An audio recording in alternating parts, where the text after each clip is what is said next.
தமிழக அரசு சீனியாரிட்டி பட்டியல் தயாரிப்பதை தாமதம் செய்து வேண்டுமென்றே பொறுப்பு டிஜிபி நியமனம் செய்துள்ளதாகவும், சட்டசபை தேர்தலை மனதில் கொண்டு இவ்வாறு செய்துள்ளதாகவும் போலீசார், அரசியல் கட்சியினர் மத்தியில் பரபரப்பாக விவாதிக்கப்படுகிறது. தமிழக போலீஸ் சட்டம் ஒழுங்கு டி.ஜி.பி. யாக இருந்த சங்கர் ஜிவால் ஓய்வு பெற்றவுடன் புதிய டிஜிபி பொறுப்பேற்க வேண்டும். இதற்கு 6 மாதங்களுக்கு முன்னரே நடவடிக்கைகள் தொடங்கப்பட வேண்டும் என்பது விதிமுறை. அதை தமிழக அரசு சரிவர பின்பற்றாமல் கடைசி நேரத்தில் பட்டியல் தயாரிப்பு பணியை மேற்கொண்டது. அவ்வாறு தயாரிக்கப்பட்ட பட்டியலில் தீயணைப்பு மற்றும் மீட்பு பணிகள் துறை டி.ஜி.பி. சீமா அகர்வால், ஆவின் விஜிலன்ஸ் முதன்மை அதிகாரி டி.ஜி.பி. ராஜீவ் குமார், போலீஸ் அகாடமி இயக்குனர் டி.ஜி.பி. சந்தீப் ராய் ரத்தோட் உட்பட 11 அதிகாரிகளின் பெயர்கள் இடம்பெற்றிருந்தன.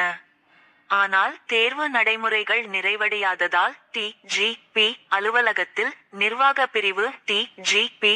யாக பணியாற்றிய வெங்கட்ராமனை பொறுப்பு டி.ஜி.பி. யாக நியமித்து தமிழக அரசு உத்தரவிட்டது. இவர் சீனியாரிட்டி பட்டியலில் 9ஆம் இடத்தில் இருந்தவர்.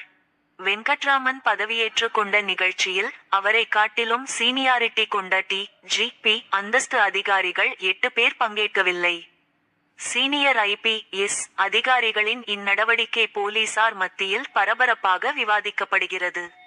தங்களுக்கு வேண்டிய ஐ.பி.எஸ். அதிகாரியை டிஜிபி பணிக்கு கொண்டு வருவதற்காக தமிழக அரசு இப்படி நடந்து கொண்டுள்ளதாக போலீசார் பேசிக்கொள்கின்றனர்.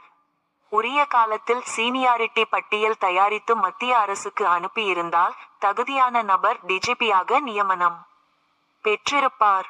ஆனால் சட்டசபை தேர்தல் நேரத்தில் வேண்டாத நபர் டிஜிபி பதவியில் இருந்தால் தங்களுக்கு சிக்கல் என்று கருதி மாநில அரசு இப்படி வேண்டுமென்றே குளறுபடி செய்துவிட்டதாக போலீசார், அரசியல் கட்சியினர், பத்திரிகையாளர்கள் மத்தியில் விவாதிக்கப்படுகிறது.